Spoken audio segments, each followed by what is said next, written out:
Isso não é justo. Rafael, motorista de aplicativo, comprou um Polo Track 0 km, um dos carros mais vendidos em 2024, para rodar em São Paulo e pagará R$ 3.228 de IPVA. Enquanto que o gaúcho Anthony, filho de empresário, ganhou um Nivus Comfortline 0 km de aniversário de 18 anos e pagará R$ 3.240 de IPVA.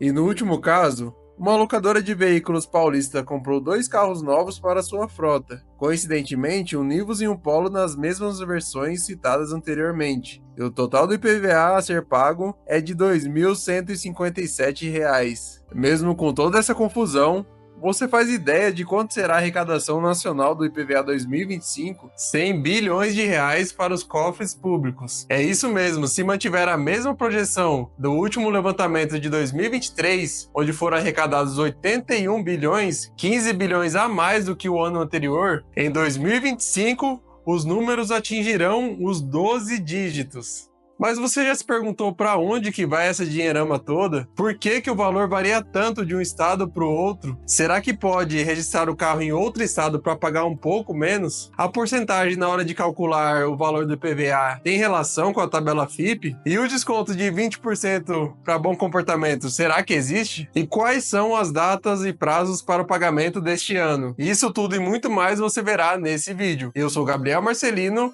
e esse é o Carro do Patrão.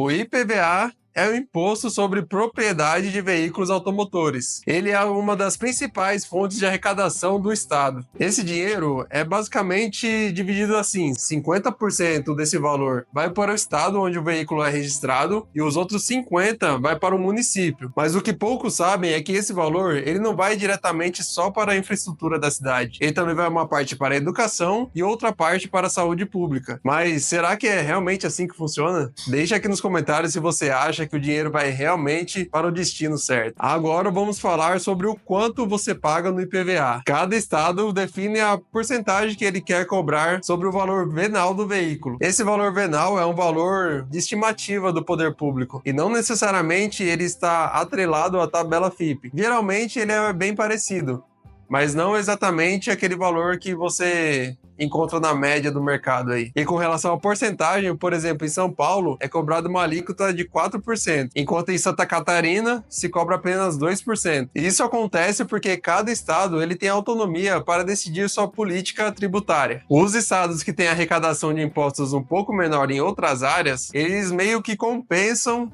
o valor de imposto sobre IPVA, ou seja, a tendência é que o valor do IPVA nesse estado seja um pouco mais alto para equilibrar os cofres públicos. Mas o que poucos sabem é que em alguns estados há alguns programas de incentivo à boa condução no trânsito. Eles, através de descontos, favorecem os bons motoristas. Por exemplo, no Amazonas, aqueles motoristas que não receberam multa nos últimos 3 anos, eles têm desconto no IPVA de 20%. Se ele não tomou multa no período de 2 anos, ele tem um desconto de até 15%. E se ele não tomou multa em 1 ano, ele tem um desconto de 10%. Já indo mais para a parte baixa ali do Brasil, no Rio Grande do Sul, os descontos são um pouco menores. 15% para 3 anos sem multa, 10% para 2 anos sem multa e 5% para 1 ano sem multa. Mas se você mora em São Paulo ou no Rio de Janeiro, por exemplo, você não tem nenhum benefício pela sua boa conduta. Com esse monte de porcentagem falado anteriormente, às vezes você não entende a diferença de valor para cada região. Vamos exemplificar um carro de 50 mil. Se você tem esse carro registrado em São Paulo, você pagará R$ 2.000 de IPVA por ano. Agora, se você mora em Santa Catarina, esse valor cai para R$ 1.000 apenas. Por isso, muita gente considera registrar o carro em outro estado, mas isso pode gerar uma grande dor de cabeça com a lei, já que, de acordo com o Código de Trânsito Brasileiro, o proprietário do veículo deve registrá-lo